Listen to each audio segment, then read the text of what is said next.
नमस्कार दोस्तों, स्वागत है आपका हिंदी लैब के यूट्यूब चैनल पर। मेरा नाम है अंजू। तो चलिए आज हम स्टार्ट करते हैं वचन। जो मैंने लास्ट टॉपिक पढ़ाया था आप लोगों को वचन, उस टॉपिक के अब हम कुछ है ना क्वेश्चंस को प्रैक्टिस कर लेते हैं, जिससे ये टॉपिक आपको और भी ज़्यादा अच्छे से क्लियर हो जाएगा। तो चलिए हम स्टार्ट करते हैं। पहला क्वेश्चन है हमारा, हिंदी भाषा में वचन कितने प्रकार के होते हैं। तो बच्चों लास्ट क्लास में मैंने आपको बताया था कि हिंदी भाषा में वचन हमारे दो प्रकार के होते हैं, जबकि संस्कृत भाषा में हमारे वचन कितने होते हैं, तीन प्रकार के होते हैं, एक वचन, द्विवचन और बहुवचन। लेकिन हिंदी भाषा में हमारे वचन सिर्फ दो ही प्रकार के होते हैं, एक वचन और बहुवचन। तो आप लोगों को कंफ्यूज नहीं होना है। हिंदी और संस्कृत के वचनों को देखकर आप लोगों को याद रखना है कि हिंदी भाषा में वचन सिर्फ दो ही प्रकार के होते हैं। तो हमारा ऑप्शन है, पहला ऑप्शन है एक, दूसरा ऑप्शन है दो, तीसरा ऑप्शन है तीन और चौथा ऑप्शन है चार। तो हमारा आंसर क्या होगा, दो, क्योंकि हमारे हिंदी भाषा में वचन दो प्रकार के होते हैं। तो आंसर हुआ हमारा ये खा, दो। नेक्स्ट क्वेश्चन है, नदी शब्द का बहुवचन है, क्या होगा। ये चार हमारे शब्द दिए हैं नदी के, नदियां, नदियां, नदियां और इनमें से कोई नहीं। तो बच्चों आप ये देखिए कि ये जो तीनों ही ऑप्शंस हैं, नदी का जो बहुवचन लिखे हैं, इनमें सिर्फ और सिर्फ वर्तनी का ही अंतर है। इसमें वर्तनी गलत लिखी हुई है, किसी में सही लिखी हुई है। तो अब हमें पहचानना है कि नदी का जो सही बहुवचन होगा वो किस प्रकार बनेगा। बच्चों लास्ट क्लास में मैंने आप लोगों को बताया था कि जो स्त्रीलिंग शब्द होते हैं उनके वचन किस प्रकार से परिवर्तित होते हैं। तो नदी जो है हमारा एक स्त्रीलिंग शब्द है, और कौन सा इसमें कारांत है, इसका कारांत हमारा हमें दिखाई दे रहा है कि ई कारांत है। तो ई कारांत जो स्त्रीलिंग शब्द होते हैं उसके वचन को परिवर्तित करने का नियम हमने बताया था कि इसमें सबसे पहले क्या करते हैं, बड़ी ई को बदलकर छोटी ई में बदलते हैं और फिर उसके आगे हम यहाँ जोड़ देते हैं। जैसे इसको अभी हम समझ लेते हैं, नदी, ये जो हमारा नदी शब्द लिखा है यहाँ पर देखते हैं, नदी, नदी का कारांत है हमारा ई कारांत। क्या है हमारा ई कारांत। इसको कैसे लिखते हैं, द प्लस बड़ी ई। तो अब हमारा जो नियम है, नियम कहता है कि छोटी ई को बदलकर हम सबसे पहले क्या करेंगे, बड़ी ई को बदलकर हम सबसे पहले छोटी ई बनाएंगे। तो हमने ये बड़ी ई को हटा दिया और इसकी जगह हमने क्या लिखा, छोटी ई। और फिर इसके बाद हमारा क्या जुड़ जाएगा, आगे यहाँ जुड़ जाएगा। क्या जुड़ जाएगा, यहाँ जुड़ जाएगा। तो इस तरीके से नदी का हमारा क्या बनेगा, नदियां। नदी का बहुवचन क्या होगा, नदियां। तो हमारा ये किस ऑप्शन में हमें दिख रहा है, इस ऑप्शन में, गा ऑप्शन में हमें सही दिखाई दे रहा है कि नदियां इस तरीके से लिखा जाता है और नदी का बहुवचन क्या होगा, नदियां। नेक्स्ट क्वेश्चन की तरफ चलते हैं हम। नेक्स्ट है हमारा, निम्नलिखित में से कौन सा शब्द बहुवचन है। पहला है पौधा, सेकंड ऑप्शन है प्राण, थर्ड ऑप्शन है लड़का, फोर्थ ऑप्शन है पुस्तक। तो बच्चों लास्ट क्लास में हमने आप लोगों को बताया था कि वचन के कुछ नियम होते हैं। उन नियमों में हमने आपको बताया था कि कुछ शब्द ऐसे होते हैं जो नित्य बहुवचन होते हैं। मीन्स नित्य बहुवचन का मतलब ये होता है कि कुछ शब्द हमेशा ही बहुवचन में ही होंगे, मीन्स उनका एक वचन नहीं बनेगा और वो जब भी प्रयोग होंगे वो बहुवचन के तौर पर ही प्रयोग होते हैं। जैसे कि प्राण, हस्ताक्षर, दर्शन, बाल, आंसू, ये ऐसे कुछ शब्द थे जो किसमें होते हैं, नित्य बहुवचन में होते हैं। तो यही हमारे ऑप्शंस में भी लिखा है, पौधा, प्राण, लड़का और पुस्तकें। तो पौधा का तो बहुवचन बनता है, पौधे हो जाता है, लड़का का क्या हो जाता है बहुवचन, लड़के, पुस्तक का क्या हो जाता है, पुस्तकें। अब हमारा ये ऑप्शन है प्राण तो अभी मैंने आप लोगों को बताया ये क्या है, हमारा नित्य बहुवचन है। तो हमारा आंसर ही यही हो गया, खा, प्राण क्या है हमारा, इन सभी में बहुवचन शब्द है। नेक्स्ट क्वेश्चन है हमारा, वचन की पहचान किस प्रकार की जाती है। पहला ऑप्शन है संज्ञा या सर्वनाम शब्दों द्वारा, सेकंड ऑप्शन है क्रियापदों द्वारा, थर्ड ऑप्शन है विशेषण के द्वारा और फोर्थ ऑप्शन है हमारा का और खा दोनों, यानी कि ये दोनों हमारे सही है। तो बच्चों लास्ट क्लास में मैंने आप लोगों को बताया था कि हम वचन को किस प्रकार से पहचानते हैं। वचन को पहचानने के दो ही तरीके होते हैं। पहला ये होता है कि संज्ञा या सर्वनाम शब्दों के द्वारा हम पहचानते हैं कि वो एक वचन है या बहुवचन है, या फिर हम उनके है ना क्रियापद को देखकर पहचानते हैं, क्योंकि मैंने बताया था वचन के अनुरूप उनकी क्रिया भी बदल जाती है। अगर एक वचन में है तो क्रिया एक वचन के अनुरूप लगती है, और यदि शब्द हमारा बहुवचन में है तो उसकी क्रिया बहुवचन के अनुरूप हमारी प्रयोग होती है। तो ये दोनों ही होते हैं जिनके द्वारा हम वचन को पहचानते हैं। यही हमारे ऑप्शन में भी दे रखा है, संज्ञा या सर्वनाम शब्दों द्वारा, तो हमारा ये भी सही है, और दूसरा है क्रियापदों के द्वारा, ये भी सही है। विशेषण के द्वारा ऐसा कुछ नहीं होता है कि हम विशेषण के द्वारा वचन को पहचाने। तो और फोर्थ ऑप्शन है हमारा का और खा दोनों, तो हमें चौथे ऑप्शन में हमें ये दोनों ही दिखाई दे रहे हैं, तो हमारा आंसर हो जाएगा का और खा दोनों। नेक्स्ट क्वेश्चन है हमारा वधु का बहुवचन क्या होगा।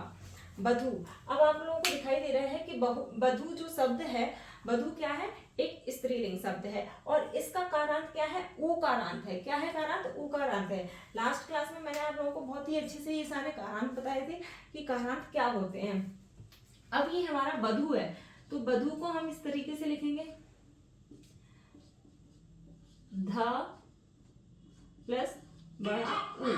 तो अब हमें पता चल रहा है कि ये हमारा क्या है, ऊकारांत है। और ऊकारांत स्त्रीलिंग शब्दों का जब हम बहुवचन बनाते हैं तो उसका नियम हमने बताया था। उसका नियम ये कहता है कि सबसे पहले हम बड़ा ऊ को छोटा ऊ में परिवर्तित करेंगे, फिर उसके बाद उसमें आगे क्या जोड़ देंगे, ए जोड़ देंगे। क्या जोड़ देंगे, ए जोड़ देंगे।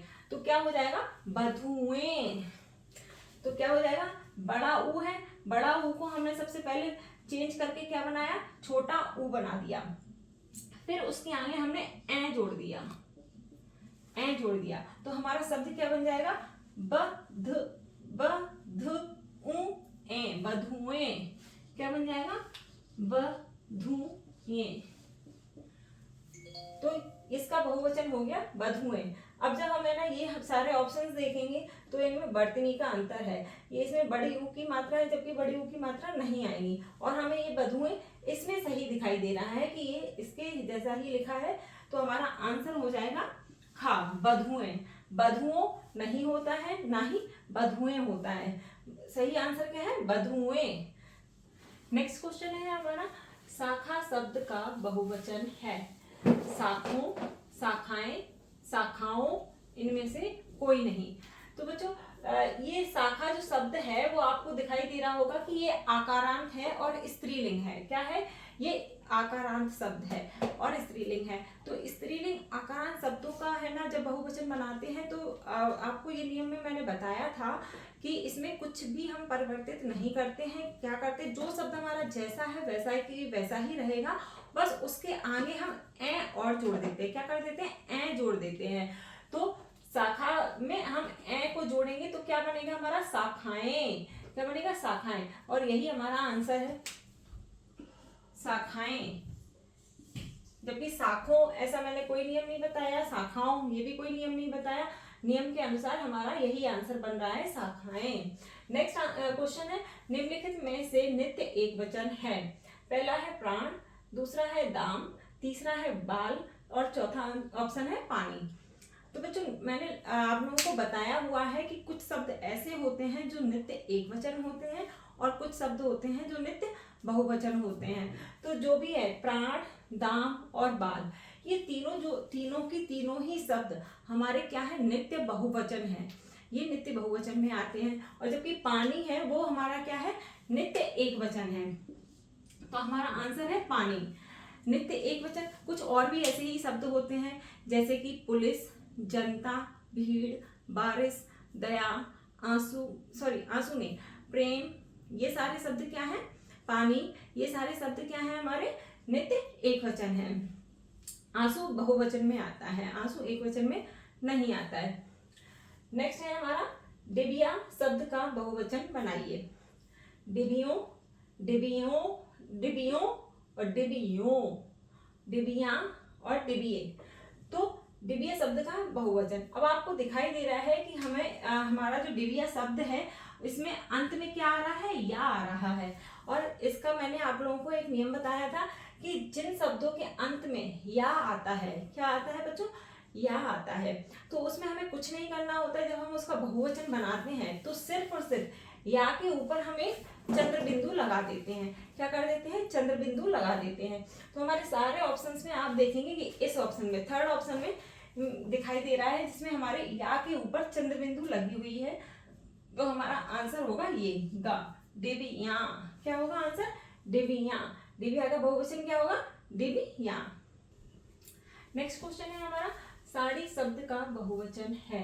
तो बच्चों साड़ी आपको दिखाई दे रहा है कि कौन सा है कारांत, ई कारांत है। कौन सा कारांत है, ई कारांत है और स्त्रीलिंग शब्द है। तो इसका क्या बनेगा, साड़ी। मैंने बताया था आपको जो ई कारांत स्त्रीलिंग शब्द होते हैं उनमें सबसे पहले हम क्या करते हैं, बड़ी ई को छोटी ई में परिवर्तित करते हैं, फिर उसके बाद हम उसमें क्या जोड़ देते हैं, यहाँ जोड़ देते हैं। क्या जोड़ देते हैं, यहाँ जोड़ देते हैं। तो हमारा क्या है ऑप्शन, साड़ियों नहीं होगा, ये भी साड़ियाँ, साड़ियों और साड़ी। तो यही इसमें हमें दिखाई दे रहा है कि साड़ी जो ये है हमारी बड़ी ई की मात्रा है वो छोटी ई में बदल गई है, तो हमारी छोटी ई बदल गई और आगे क्या जुड़ गया, हमारा यहाँ जुड़ गया है। तो साड़ियाँ, क्या हो गया इसका बहुवचन, साड़ियाँ। आंसर है हमारा साड़ियाँ। नेक्स्ट क्वेश्चन है, साधु आ रहे हैं। वाक्य में साधु का वचन बताइए। ये जो साधु शब्द है इसका वचन बताना है कि ये कौन सा वचन है, एक वचन है, बहुवचन है या द्विवचन है या इनमें से कोई नहीं। तो बच्चों हिंदी में सबसे पहले तो आप लोगों को मैंने यही बताया था कि वचन दो ही प्रकार के होते हैं, एक वचन और बहुवचन। तो द्विवचन जैसा तो इसमें कुछ होता ही नहीं है, तो ये ऑप्शन तो हमारा होगा नहीं। ऑप्शन फिर एक वचन होगा या फिर बहुवचन होगा। तो साधु, साधु आ रहे हैं। तो साधु शब्द को देख के तो हमें समझ नहीं आ रहा है कि एक वचन है या बहुवचन है। तो हमने ये भी आपको बताया था कि जब हमें वचन की पहचान करनी होती है या तो हम संज्ञा या सर्वनाम शब्दों के द्वारा करते हैं या फिर हम क्रियापदों को देखकर करते हैं। तो इसमें आ रहे हैं, क्रियापद क्या है हमारा, आ रहे हैं। तो इसको देख के हमें पता चल रहा है कि साधु क्या है हमारा, बहुवचन है। तो आंसर भी हमारा क्या होगा, बहुवचन, खा ऑप्शन हमारा सही है। नेक्स्ट क्वेश्चन है, मिठाई शब्द का बहुवचन बताइए। मिठाइयाँ, मीठे, मिठाइयाँ या फिर मिठाइयों। तो अब आपको दिखाई दे रहा है कि ये जो मिठाई शब्द है इसका कारांत क्या है, ई कारांत है। बड़ी ई पर अंत हो रहा है तो इसका कारांत क्या है, ई कारांत। और मिठाई क्या है, हमारा स्त्रीलिंग शब्द है। तो ई कारांत स्त्रीलिंग शब्दों को जो हम बदलते हैं बहुवचन में, तो उसका नियम हमें क्या कहता है कि सबसे पहले हम बड़ी ई को किस में बदलते हैं, छोटी ई में बदलते हैं और फिर उसके आगे हम क्या जोड़ देते हैं, यहाँ। क्या जोड़ देते हैं, यहाँ शब्द, यहाँ वर्ण जोड़ देते हैं। तो मिठाई का क्या हो जाएगा, मिठाइयाँ। तो हमें इस ऑप्शन में दिखाई दे रहा है कि बड़ी ई हमारी छोटी ई में परिवर्तित हो गई और आगे यहाँ हो गया। तो आंसर है हमारा गा, मिठाइयाँ। तो बच्चों आज के लिए बस इतना ही। आपको आज की ये क्लास कैसी लगी कमेंट करके जरूर बताइएगा और इस वीडियो को लाइक, शेयर एंड सब्सक्राइब जरूर कीजिएगा।